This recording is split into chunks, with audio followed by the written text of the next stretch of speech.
नया साल सबके जीवन में नई खुशियाँ, नई चाहतें, नए उमंगे और नई सोच और उत्साह लेकर आता है। इसके साथ ही नया साल नए तरीके से जीवन जीने का संदेश भी देता है।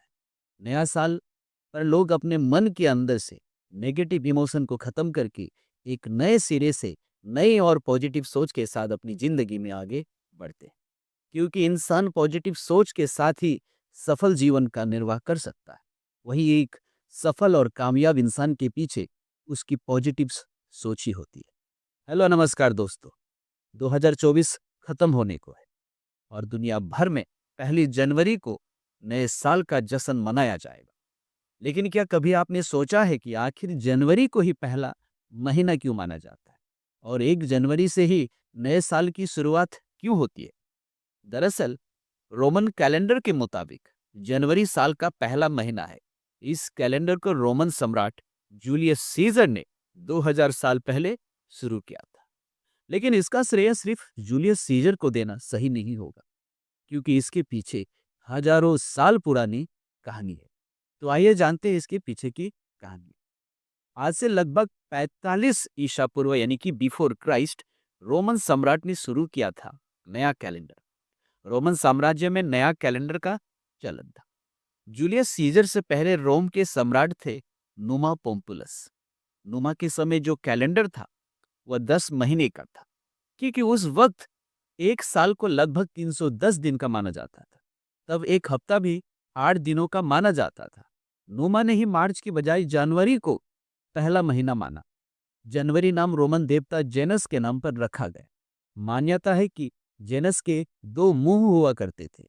आगे वाला मुंह शुरुआत और पीछे वाला मुंह अंत माना जाता था। जबकि मार्च महीने का नाम रोमन देवता मार्स के नाम पर रखा गया था। लेकिन मार्स को युद्ध का देवता माना जाता है, इसलिए नुमा ने युद्ध की जगह शुरुआत के देवता के महीने से साल की शुरुआत करने की योजना बनाई। इस तरह जनवरी साल का पहला महीना हो गया। और 46 बिफोर क्राइस्ट यानी कि ईसा के जन्म से 46 इयर्स पहले रोमन के राजा जूलियस सीजर ने नई काउंटिंग कराई और इसके आधार पर नया कैलेंडर जारी किया। इस कैलेंडर में 12 महीने थे। जूलियस ने जो काउंटिंग कराई थी उसमें सामने आया कि पृथ्वी को सूर्य का चक्कर लगाने में 365 दिन और 6 घंटे लगते हैं। इसलिए जूलियस ने रोमन कैलेंडर को 310 से बढ़ाकर 365 कर दिया था। 45 बिफोर क्राइस्ट की शुरुआत में 1 जनवरी से नए साल की शुरुआत की गई। 44 ईसा पूर्व जूलियस की हत्या हो गई। उसके सम्मान के 7वें महीने का नाम जुलाई कर दिया गया। पहले जुलाई का नाम क्विंटलिस हुआ करता था। रोमन साम्राज्य जहां तक फैला था वहां नया साल 1 जनवरी से मनाया जाने लगा। इस कैलेंडर को जूलियन कैलेंडर नाम दिया गया। फिर शुरू हुई ईसाई बनाम रोमन की लड़ाई। 5वीं सदी आते आते रोमन साम्राज्य का पतन शुरू हो गया। दुनिया भर में ईसाई धर्म तेजी से बढ़ने लगा। ईसाइयों के बढ़ते ही नए साल की शुरुआत को लेकर भी लड़ाइयां शुरू हो गई। ईसाई धर्म के लोग 25 मार्च या 25 दिसंबर से अपना नया साल मनाना चाहते थे। ऐसा इसलिए क्योंकि ईसाइयों का मानना था कि 25 मार्च को विशेष दूत गैब्रियल ने ईसा मसीह की मां मैरी को संदेश दिया था कि उन्हें ईश्वर का अवतार ईसा का जन्म देना है। और 25 दिसंबर को ईसा का जन्म हुआ। इसलिए ईसाई लोग इन दोनों तारीखों में से किसी एक से नया साल का शुरू करना चाहते थे। इसमें भी ज्यादातर लोगों का मानना था कि 25 दिसंबर को क्रिसमस मनाया जाता है, इसलिए नया साल 25 मार्च से मनाया जाए। और इसके बाद ईसाइयों ने 25 मार्च से नया साल मनाना शुरू कर दिया। फिर आया एक और नया कैलेंडर और बाद में जब फिर गणना कराई गई तो पाया कि जूलियन कैलेंडर में जो समय की गणना की गई थी उसमें कुछ खामी थी। जूलियन कैलेंडर के हिसाब से एक साल 365 दिन और 6 घंटे का था। लेकिन दोबारा जब काउंटिंग कराई गई तो पता चला कि एक साल लगभग 365 दिन 5 घंटे 48 मिनट और 46 सेकंड का होता है। इससे हर 400 साल में समय 3 घंटे यानी कि 3 दिन पीछे हो रहा था। ऐसे में 16वीं सदी आते आते समय 10 दिन पीछे हो चुका था। 1580 के दशक में रोम चर्च के पोप ग्रेगोरी ने 13वीं सदी ने इस काम पर शुरू किया। उन्होंने 10 दिन को एडजस्ट करने के लिए 1582 के कैलेंडर में 10 दिन बढ़ा दिए गए। 1582 में 5 अक्टूबर के बाद सीधे 15 अक्टूबर की तारीख रखी गई। इस कैलेंडर को नाम दिया गया ग्रेगोरियन कैलेंडर। इससे भी नया साल 1 जनवरी से ही शुरू होता था। ग्रेगोरियन कैलेंडर को अपनाने में भी समय लगा। ब्रिटेन के को ने ग्रेगोरियन कैलेंडर को मानने से इनकार कर दिया। ग्रेगोरियन कैलेंडर का सबसे पहला 1582 में इटली, फ्रांस, स्पेन और पुर्तगाल ने अपनाया। 1583 में जर्मनी, स्विट्जरलैंड, हॉलैंड ने, 1586 में पोलैंड और 1587 में हंगरी ने अपनाया।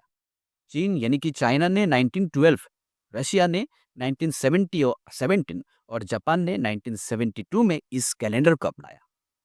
1752 तक ब्रिटेन में 25 मार्च से ही नए साल की शुरुआत होती थी। 1752 में इंग्लैंड की संसद ने इस पर सहमति बनी कि ब्रिटेन को भी नए साल की शुरुआत के मामले में बाकी यूरोपीय देशों के साथ चलना होगा। इसके बाद ब्रिटेन ने भी इस कैलेंडर को अपना लिया। क्योंकि 1752 में भारत पर ब्रिटेन का राज था, इसलिए भारत ने भी इस कैलेंडर को 1752 में अपना लिया।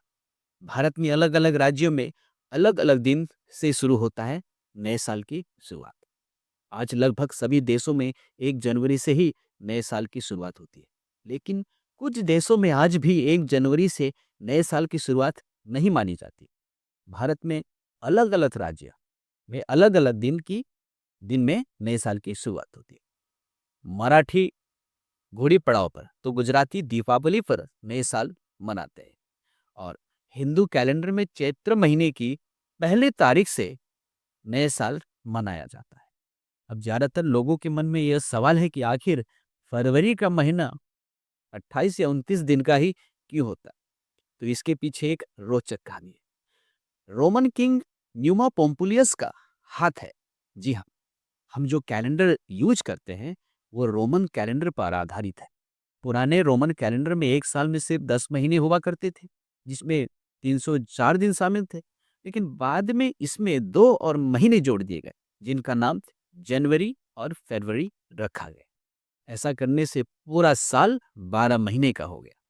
लेकिन इस कैलेंडर पर भी काफी विवाद हुआ।